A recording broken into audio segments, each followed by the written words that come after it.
9월 12일 금요일 새벽 기도에 하나님 앞에 드립니다. 함께 기도할 지구촌의 미전도 종족은 네팔에 있는 카토와 족속입니다.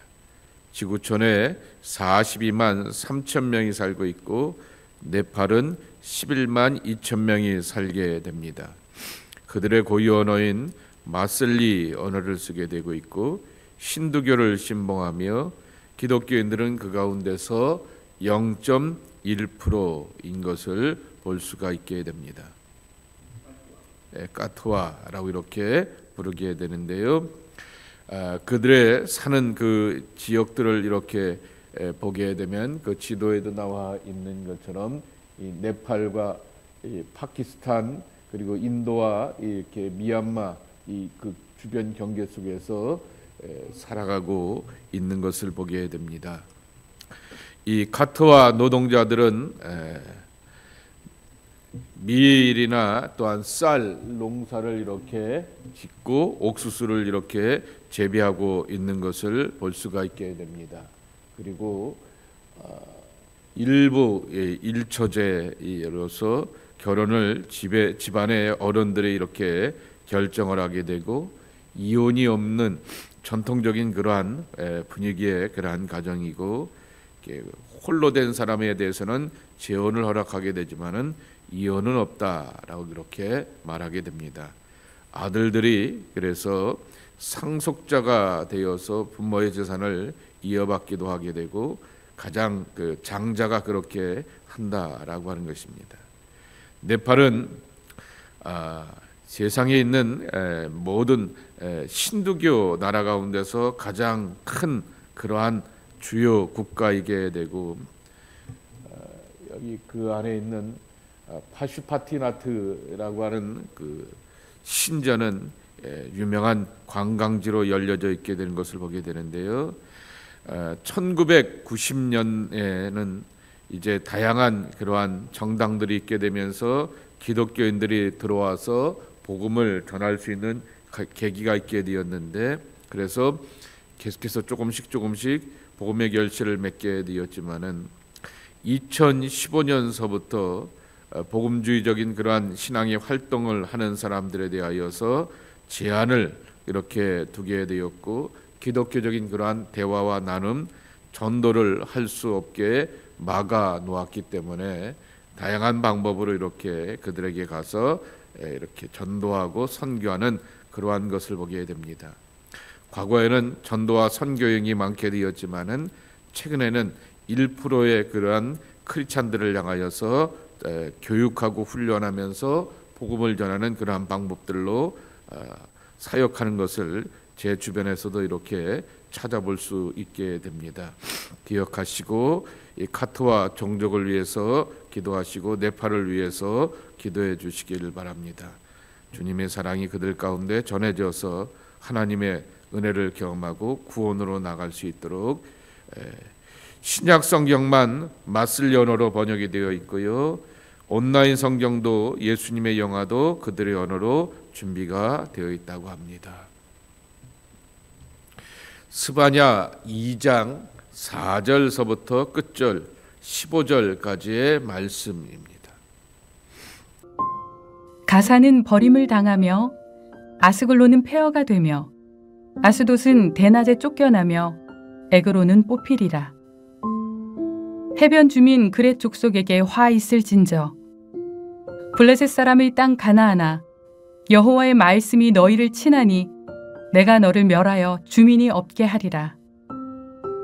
해변은 풀밭이 되어 목자의 운막과 양떼의 우리가 거기에 있을 것이며 그 지경은 유다 족속의 남은 자에게로 돌아갈지라.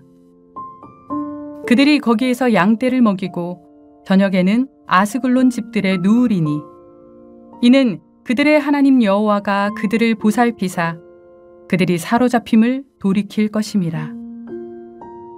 내가 모압의 비방과 암몬 자손이 조롱하는 말을 들었나니 그들이 내 백성을 비방하고 자기들이 경계에 대하여 교만하였느니라. 그러므로 만군의 여호와 이스라엘의 하나님이 말하노라. 내가 나의 삶을 두고 맹세하노니 장차 모압은 소돔 같으며 암몬 자손은 고모라 같을 것이라. 찔레가 나며 소금 구덩이가 되어 영원히 황폐하리니 내 백성의 남은 자들이 그들을 노략하며 나의 남은 백성이 그것을 기업으로 얻을 것이라. 그들이 이런 일을 당할 것은 그들이 만군의 여호와의 백성을 회방하고 교만하여졌음이라. 여호와가 그들에게 두렵게 되어서 세상의 모든 신을 쇠약하게 하리니 이방의 모든 해변 사람들이 각각 자기 처소에서 여호와께 경배하리라. 구스 사람들아, 너희도 내 칼에 죽임을 당하리라. 여호와가 북쪽을 향하여 손을 펴서 아수르를 멸하며 니느웨를 황폐하게 하여 사막같이 메마르게 하리니 각종 짐승이 그 가운데에 때로 누울 것이며 당아와 고슴도치가 그 기둥 꼭대기에 깃들이고 그것들이 창에서 울 것이며 문턱이 적막하리니 백향목으로 지은 것이 벗겨졌음이라. 이는 깊은 성이라. 염려 없이 거주하며 마음속에 이르기를 오직 나만 있고 나 외에는 다른 이가 없다 하더니 어찌 이와 같이 황폐하여 들짐승이 엎드릴 곳이 되었는고. 지나가는 자마다 비웃으며 손을 흔들리로다. 구약 성경에 나오게 되는 예언서를 읽을 때 기준 가운데 하나가 바벨론 포로 전인가 바벨론 포로 이후인가라고 하는 것입니다. 바벨론 포로 이후는 그들은 역사의 교훈을 통하여서 나라가 망하게 되었다. 그리고 70년이 넘는 오랜 세월 동안 고난을 경험하게 되었던 것의 이유를 알고 겸손하게 됩니다. 그러나 한편으로는 고향으로 돌아오게 되었을 때 이걸 어떻게 재건하지라고 하는 막연함 가운데서 또 황폐함 가운데서 좌절하게 되었을 때 선지자들의 메시지는 희망의 메시지고 꿈의 메시지고 용기와 격려를 주는 메시지입니다. 한편으로는 하나님의 심판을 경험하게 되었지만은 한편으로는 하나님의 위로와 사랑으로 살아갈 수 있다라고 하는 약속의 말씀을 듣게 됩니다. 그것이 스가랴의 말씀이 대표적인 경우입니다. 근데 반대로 바벨론 포로 이전의 경우들의 이야기가 나오게 됩니다. 나라가 꼴이 망할 징조가 이렇게 보이게 되는 것입니다. 이러면 나라 망하는데 라고 하는 것을 사람들이 알매도 불구하고 주변 역사들 가운데, 주변 나라들 가운데서 휩쓸리면서 점점 위태하고 교만하며 하나님 없는 그러한 삶을 살게 되는 것입니다. 야, 이러다 나라 망한다. 이것은 사람들만의 이야기가 아니라 선지자들의 입을 통하여서 나오게 되었던 말씀들이죠. 그런데 하나님은 망하는 것으로 끝나면서 그 예언자들이 거봐, 내가 내 예언한 대로 나라 이 꼴 이 모양이 되어서 망했잖아 라고 하면서 기뻐하는 것이 아니라 다시금 그들을 가지고서 일부의 사람들을 가지고 하나님의 구원을 이뤄가신다라고 하는 그 메시지가 담겨져 있게 됩니다. 그 메시지의 대표적인 것이 당연히 스바냐와 같은 것이고 당연히 그들의 연대는 포로 이후의 선지자들보다 조금 앞섰던 것을 보게 됩니다. 스바냐 선지자는 히스기야의 전통을 따라서 므낫세를 경험하게 되고 젊은 어린 요시야가 종교개혁을 단행하게 되었을 때 요시야가 종교개혁을 단행하며 철저히 하나님 중심으로 살려고 하는 것을 뒤에서 힘이 되어주며 선지자로서 선포하게 됩니다. 히스기야의 기준과 잣대로 살게 되면 하나님이 우리를 살려주실 것이고 인도해 주실 것이다 라고 하는 것입니다. 그런데 므낫세가 타락하듯이 권력을 쫓고 주변 나라를 쫓고 기웃기웃거리면서 사방을 쫓아가게 되었을 때 망할 수밖에 없다라고 하는 것을 들려주게 되는 것입니다.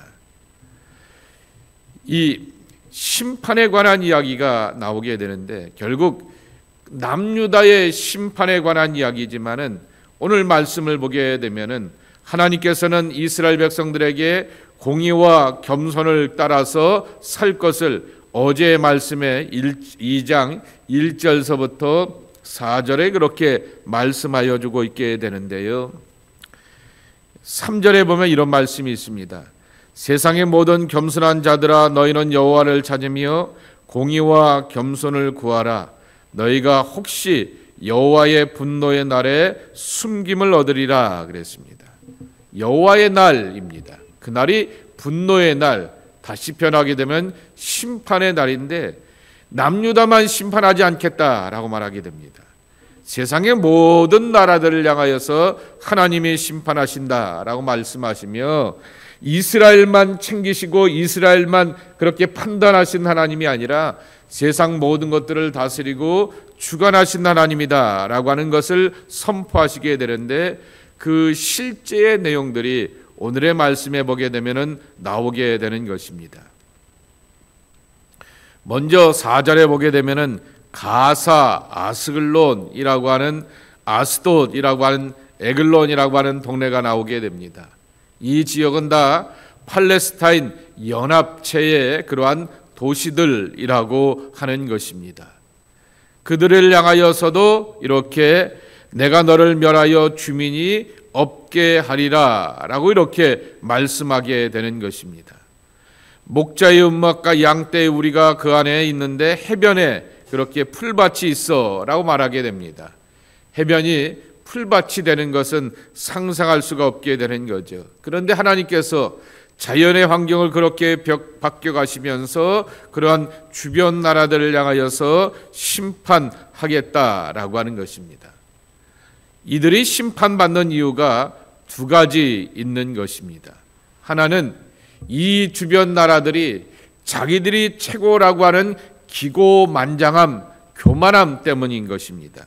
예를 들면요, 여기도 계속해서 교만에 대하여서 이렇게 말씀하게 되었고 10절에 보게 되면은 여호와의 백성을 해방하고 교만하여졌습니다 그랬습니다. 교만에 대해서 말하게 되고 있고요. 15절에 보게 되면은 이는 기쁜 성이라 라고 말하게 됩니다. 니느웨를 향하여서 기쁜 성이라 이렇게 말하게 되는데 즐거운 성이라고 말하게 됩니다. 사람이 많은 것을 갖고 있게 되면 어떻게 됩니까? 우쭐해지며 교만하며 지잘난 맛으로 살게 되는 것이죠. 많은 것을 가지면서 즐기며 살 수 있게 되는데 뒤집어 보게 되면 그것이 교만한 성이 되어서 NSAV 이렇게 성경 버전에 보게 되면은 여기를 이 니느웨를 기쁜 성이라 말하지 않고 교만한 성 그리고 우쭐한 성이라고 이렇게 번역해 놓게 되었던 것입니다. 그렇게 교만함 때문인 게 하나님의 심판의 첫 번째 이유이고요. 두 번째로는 10절 말씀에도 있는 것처럼 여호와의 백성을 회방하고인 것입니다.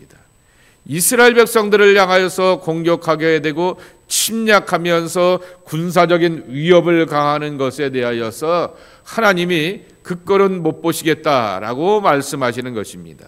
그러니 이것을 우리에게 적용한다라고 말하게 되면 종종 우리는 삶을 살면서 사방으로 우겨쌈을 당하면서 누군가로부터 공격당하고 비난당하며 엄청난 압박을 당하게 되었을 때 나는 홀로 내버려져 있는 삶이 아니다라고 하는 것입니다.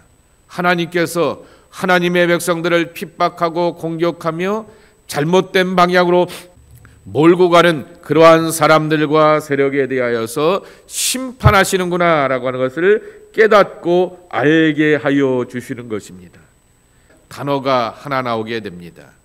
남은 자라고 하는 단어인 것입니다. 7절에 보게 되면은 이러한 말씀이 있게 됩니다. 그 지경은 유다 족속의 남은 자에게로 돌아갈지라. 이제 이 블레셋 지역에 있게 되었던 그러한 나라들 가운데서 남은 자들에게 유다의 남은 자들에게 그 지역을 맡기시겠다라고 말하게 됩니다. 또 9절에 보게 되면 이렇게 표현하고 있게 되는 것입니다. 내 백성의 남은 자들이 그들을 노략하며 나의 남은 백성이 그것을 기업으로 얻을 것이라 말하게 됩니다.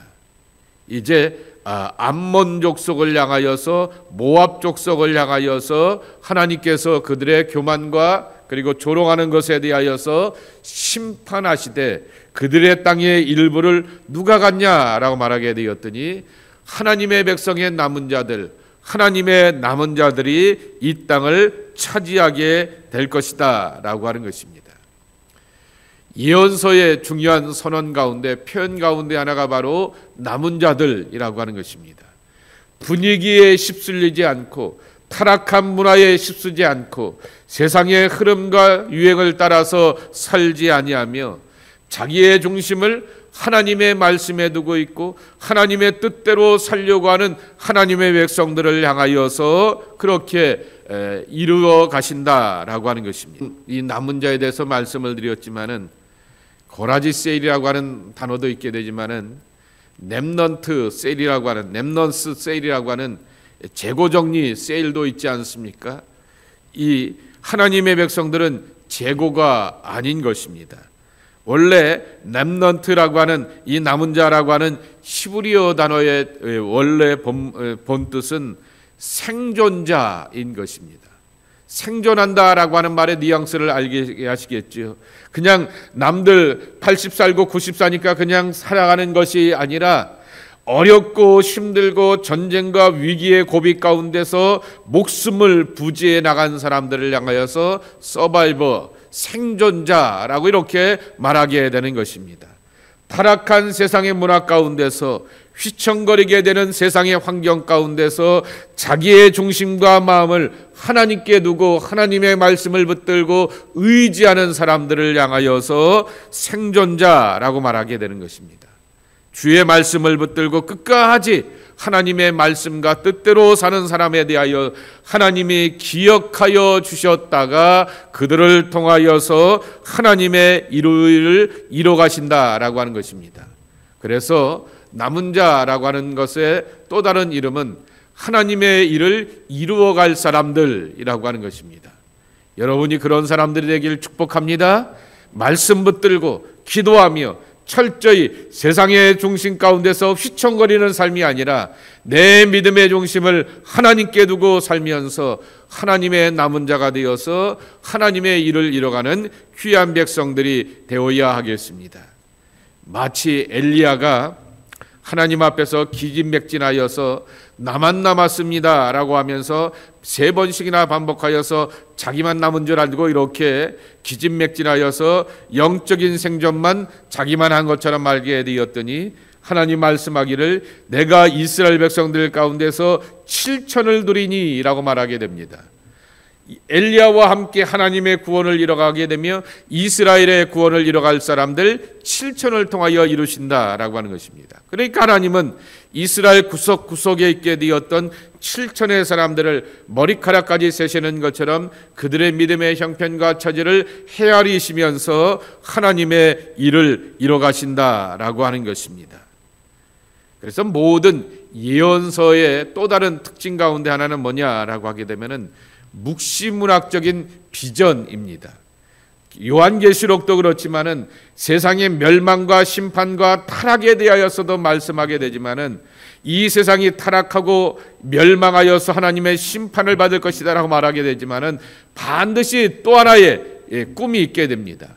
새 하늘과 새 땅, 새 예루살렘이라고 말하게 되는 것처럼 오늘 이 바벨론의 포로로 끌려가기 직전에 이꼴로 가게 되면 나라 망하게 되고 주변 나라들로 다 망할 것이다 라고 하는 것을 하나님이 스바냐 선지자를 통하여서 예언하시게 되었지만은 그 핵심 가운데 하나는 바로 남은 자들을 가지고서 하나님은 하나님의 구원을 이뤄가신다라고 하는 말씀인 것이죠.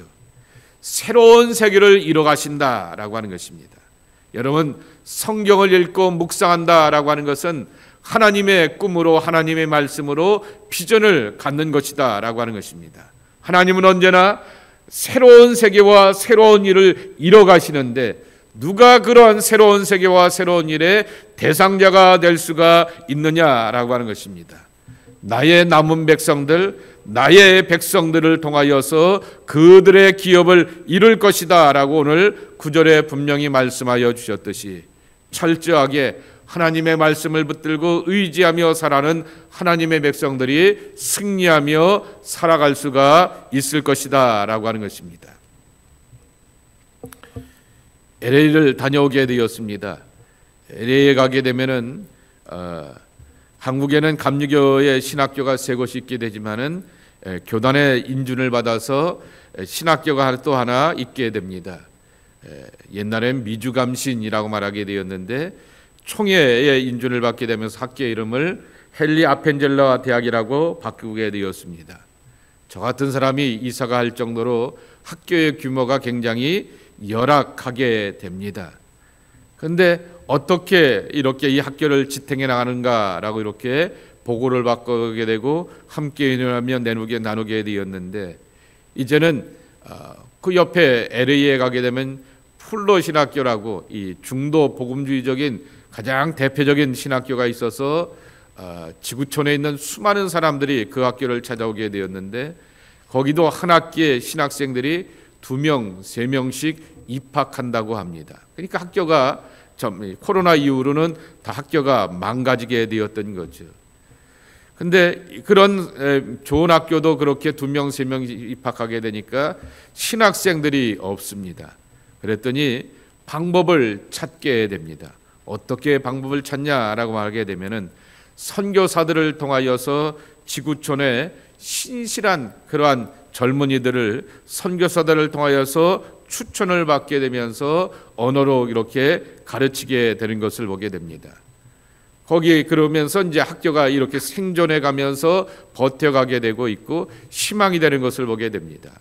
그러면 그러한 학생들을 향하여서 교인들 가운데서 또한 마음을 갖고 있는 뜻을 갖고 있는 분이 필리핀의 13명의 신학생을 향하여서 또 한국에 있는 어느 장로님이 이 모든 신학생들의 입학금을 다 이렇게 많이 받지 않습니다. 온라인 수업이기 때문에 그렇게 후원을 하게 하면서 그렇게 학교가 유지되고 있는 것을 보게 됩니다. 그리고 그 옆에 한 30분 거리에 있는 미주장신이라고 하는 미주 장로교 신학대학을 가게 되었더니 거기는 빌딩도 번듯하게 3층짜리 빌딩도 갖고 있게 되고 있고 그 안에 여러 가지 방송 시설들을 갖고 있게 되면서 지구촌을 향하여서 전 세계 40여 개의 나라에 이렇게 신학생들을 온라인으로 교육하게 된다고 합니다. 요새는 정말 좋은 것이 AI 시대가 되어서 과거에는 영어로 강의해야 되는데 그럴 필요가 없다고 합니다. 그냥 한국말로 강의하게 되면은 AI가 동시 통역을 바로 이렇게 40개 언어로 하기 때문에 그것도 이렇게 이루어지게 되는 것을 보게 되죠. 현대 문명을 가지면서 그렇게 신학생들을 양육하고 있고 새로운 모습으로서 발전하는 그러한 모습들을 보게 되는 것이죠. 우리는 핑계댈 것이 많습니다. 코로나로 인하여서 교회의 패턴이 많아지게 되었고 성도들의 신앙의 패턴들이 옛날 같지 않은 것으로 많이 바뀌게 된 것을 보게 됩니다. 그러면서 오며 가면서 곰곰이 생각을 많이 하게 되었던 것입니다. 탓하기보다는 이유를 댈 수 있기 때문에 그렇게 이유를 대면서 신앙생활이 코로나 이전 이후에는 많이 옛날 같지 않습니다라고 말할 수 있게 되지만은 그러나 어떻게 버티고 견디면서 새로운 모습으로 나갈까라고 하는 것이 하나님의 백성들이 가져야 되는 꿈이어야 되는구나라고 하는 것을 알게 되는 것입니다. 생존자, 남은 자라고 하는 것이죠. 어렵고 힘든 거친 세파 가운데서 생존하여서 하나님의 꿈으로 남겨지는 우리 모두가 되어야 하겠다라고 하는 것입니다. 오늘도 하나님은 저와 여러분들을 사용하기를 원하십니다. 하나님의 세계 속에서 하나님의 일을 이루어가는 하나님의 일꾼들로 우리를 부르시고 있다라고 하는 사실인 것입니다. 그 사명과 비전을 기억하며 하나님의 부르심 앞에 선하게 쓰임받는 하나님의 사람들이 저와 여러분의 모습이 되기를 예수님의 이름으로 간절히 축복합니다. 하나님 아버지 감사합니다. 오늘도 주님의 전에 나와 기도하며 예배하며 하나님의 사랑과 은혜를 구하고 하나님의 도우심을 따라 살아가는 주의 백성들 되게 하여 주시오니 참으로 감사를 드립니다. 주님, 오늘도 이 땅에서 깨어 기도하며 하나님이 부르시고 택하시고 일하시는 하나님의 남은 자가 되어서 하나님 쓰임받는 값진 인생이 되길 원하고 부르심 따라 살아가게 되는 행복한 인생이 되기를 원합니다. 주님, 말씀 앞에서 깨어있는 저희들 되길 원합니다. 기도하며 깨어있는 하나님의 사람들이 우리 모두가 되길 원합니다. 주께서 도와주시고 은혜 허락하여 주시어서 주님의 도우심과 구원 가운데서 생명 얻고 하나님의 일을 이뤄가기에 부족함이 없는 귀한 은혜와 축복으로 함께하여 주시옵소서. 오늘도 주님 앞에 나와 기도하며 간구하는 당신의 백성들 한 사람 한 사람을 붙드시고 헤아려 주시어서 주님의 일을 이루어가며 주님의 꿈을 성취해가는 주님의 거룩한 도구들로 축복하여 주시옵소서. 예수님의 이름으로 축복하며 기도하옵나이다. 아멘.